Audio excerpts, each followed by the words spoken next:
Hello and welcome. I am back with an important numerical video जो मुझसे बहुत ज़्यादा डिमांड किया था। स्टूडेंट्स ने बोला था कि रे ऑप्टिक्स की थ्योरी तो बहुत डिस्कस हो जाती है जब मैंने वन शॉट डाली थी, लेकिन न्यूमेरिकल में प्रॉब्लम होती है। तो मैं टॉपिक लेके आया हूँ रिफ्रैक्शन थ्रू स्फेरिकल सरफेस। इससे बहुत ज़्यादा क्वेश्चन आते हैं। आगे और भी टॉपिक के क्वेश्चन की वीडियो में डालूंगा। कॉमेंट सेक्शन में मुझे बताना कि किस टॉपिक में ज़्यादा प्रॉब्लम होती है।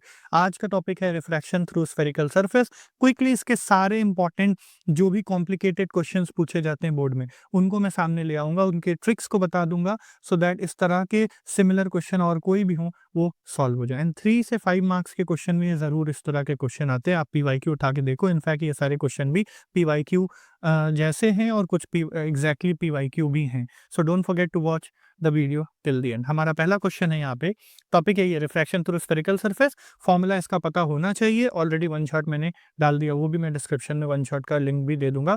सो अगर चैप्टर नहीं क्लियर है तो please watch the one shot video. Board examination is very near.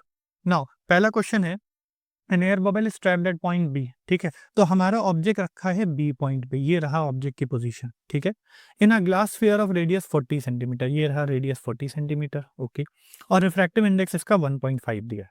Clear, ये फिगर गिवन है सवाल में। ये जो फिगर दिख रहा है इतना गिवन है। Find the nature and position of image of the bubble as seen by observer at point B. यहाँ पे ऑब्जर्वर रखा है और ऑब्जेक्ट ये रहा, बबल ये रहा। तो बबल इसको कैसा दिख रहा है, उसके नेचर पोजीशन के बारे में बताना है, इमेज के बारे में हमें बेसिकली बताना है। अब एक बात है कि ऑब्जर्वर बबल हमारा रखा है राइट साइड में, लाइट हमारी राइट से लेफ्ट की तरफ आ रही है। तो इसमें एक बहुत इंपॉर्टेंट नोट करने वाली बात है। जनरली हम लोग कुछ भी पढ़ते हैं ना, तो ऑब्जेक्ट लेफ्ट पे रखा रहता है, लेफ्ट से राइट जाता है। तो जिधर जाएगा, लेफ्ट से राइट अगर जा रहा है तो राइट वाली चीजों को पॉजिटिव लेंगे। मगर यहाँ पे राइट में रखा है और लेफ्ट में जा रहा है, तो फाइनली जा किधर रहा है, लेफ्ट में। तो लेफ्ट वाली चीजों को हम लोग पॉजिटिव लेंगे और राइट वाले को नेगेटिव, उल्टा लेंगे। बिकॉज ऑब्जेक्ट यहाँ पे उल्टा रखा हुआ है, हमेशा लेफ्ट में रखा रहता है, तो इस बार राइट में रखा है। तो हमेशा याद रखना है कि जिस डायरेक्शन में लाइट हमारी जा रही, उस डायरेक्शन को पॉजिटिव लेते हैं। लाइट हमारी लेफ्ट में जा रही ना, तो लेफ्ट को पॉजिटिव लेंगे और राइट को नेगेटिव लेंगे। ये इंपॉर्टेंट पहली चीज जो बिल्कुल बाकी सवालों से अलग है, और बहुत से स्टूडेंट को ये चीज नहीं क्लियर होती कि ये कैसे साइन कन्वेंशन ले रहे हैं। तो ध्यान में रखना है, 99% तो ऐसा ही होगा कि इधर से लाइट जा रही है, मगर 1% भी सवाल अगर ऐसा आ गया ना, तो उसमें साइन कन्वेंशन आपका उल्टा पुल्टा हो जाएगा। तो ध्यान रखना, everything on the right will be negative इस सवाल में, and left will be positive. तो आई थिंक मैंने बहुत स्ट्रेस दे दिया इस बात को। अब आते हैं, सी बी 20 सेंटीमीटर दिया है। बबल, अब हम ऑब्जेक्ट डिस्टेंस की बात करें तो सब यहीं ओ से लेंगे, बिकॉज यही हमारा है सरफेस। तो ये पूरा 40 है, इतना 20 है, तो ये बचा हुआ भी 20 होगा। तो ऑब्जेक्ट डिस्टेंस -20 होगा, बिकॉज राइट में है, और साइन कन्वेंशन इस क्वेश्चन में उल्टा लग रहा है क्योंकि ऑब्जेक्ट ऐसे आ रहा है, मतलब लाइट ऐसे आ रही है। तो ये हो गया -20 सेंटीमीटर। बाकी रेडियस ऑफ कर्वेचर हमारा -40 लेंगे, बिकॉज राइट साइड में है और राइट हमारे केस में नेगेटिव है, तो -40 लेंगे। ठीक है, इसका रेडियस जो है मुंह राइट की तरफ है और राइट वाला नेगेटिव होता है, तो -40 हो गया। बाकी एयर, एयर में रखा हुआ है, तो एयर का पहला वाला, हमेशा रेयर वाले को 1 लेते हैं। हाँ, ये भी ध्यान में रखना है, रेयर को ऑलवेज टेक 1। एयर है, रेयर 1 हो गया। ग्लास का 2 हम लेंगे तो वो 1.5 हो गया। अब बिकॉज लाइट ट्रेवल कर रही है डेंसर से रेयर, तो उसका फॉर्मूला मैंने वन शॉट में डिस्कस किया है, डेराइव भी किया है। वो होगा μ1/v माइनस μ2/u बराबर μ1 माइनस μ2/r। और ये यहाँ पे 1 और 2 की जो इंडिसेस हैं ये बदल जाएंगी अगर ये रेयर से डेंसर होगा। तब यहाँ हो जाएगा 2, ये होगा 1, ये होगा 2, ये होगा 1, तो ये सारा बदल जाएगा। फिलहाल हम डेंसर से रेयर की बात करें तो ये फॉर्मूला लगता है, और इस फॉर्मूले को हम अप्लाई करेंगे। वैल्यूज को रखते हैं, μ1 की जगह 1 रखा, v हमें पता नहीं, v ही रहने देते हैं। μ2 की जगह 1.5 रखा, u की वैल्यू रखा -20, फिर यहाँ पे 1, 1.5 और r की जगह -40, इतना रख दिया। ये माइनस माइनस प्लस हो जाएगा, इधर ट्रांसफर होगा तो माइनस होगा। 1 माइनस 1.5 0.5 अपॉन में -40, और ये 1 माइनस 1.5 करेंगे तो -0.5 आएगा अपॉन में -40, और बाकी ये जो चीज़ प्लस थी इधर आने पे माइनस होगी, तो -1.5 अपॉन 20 हो गया। ये दोनों माइनस को हटा देंगे, पॉइंट हटाएंगे तो नीचे 0 बढ़ जाएगा, यहाँ पॉइंट हटाएंगे तो 0 बढ़ जाएगा। तो 1/v की वैल्यू आ गई 5/4 400, और 15/200, ये चीज़ हो जाएगा 15/200। ठीक है, थोड़ा सा इसको काट लेंगे तो ये कटेगा 1/80 मिलेगा, और इसको जरा 5 से काटेंगे तो 3/40 मिलेगा। एलसीएम इसका 80 हो गया, 1 आएगा, और 42 था, 2 3 6 आएगा। सॉल्व करेंगे, -5/80 कट के -1/16, फ्लिप करेंगे, object distance sorry image distance हमारी आ गई नेगेटिव में 16 centimetre.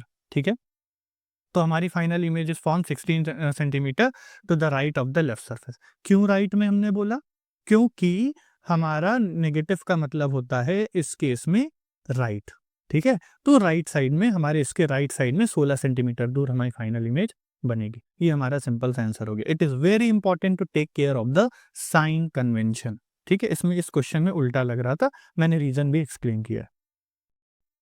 Now let's look at another question. A spherical convex surface of radius of curvature 20 centimeter made of glass, refractive index given है 1.5, placed in air, ठीक है?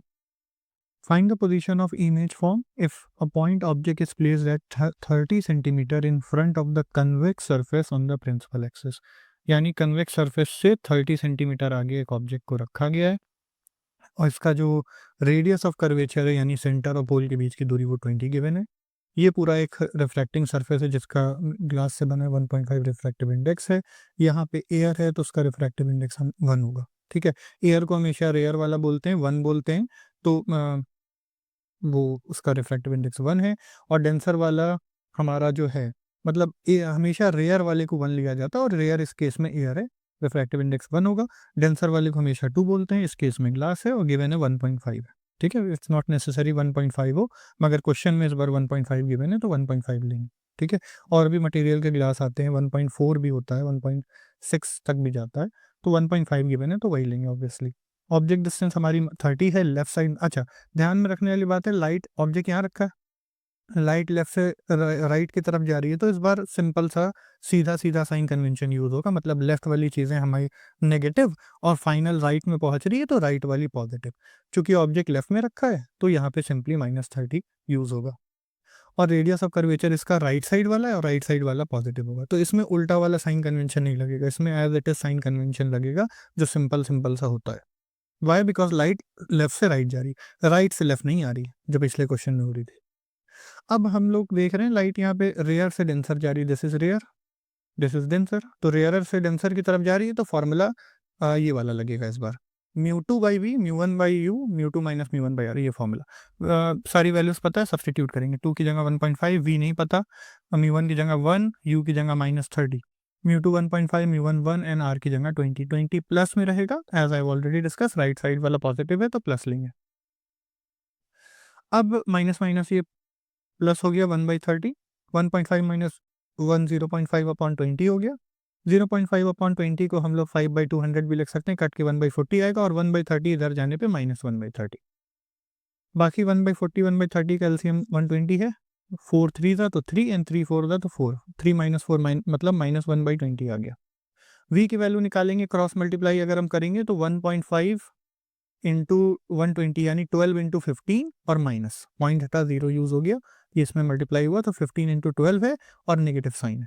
v की value solve करने पे आ गई 180 नेगेटिव में, तो सिंपल सा क्लियर हो गया कि नेगेटिव साइड में 120 सेंटीमीटर दूर कहीं पे हमारे यहाँ पे बनेगी। इसका डायग्राम नहीं बनाना है, डेटा हमें देना था कितना किस जगह पे बनेगी, तो नेगेटिव साइड में 180 सेंटीमीटर दूर, that is your final position of image. Now let's look at another numerical, काफ़ी डिफरेंट टाइप का है ये।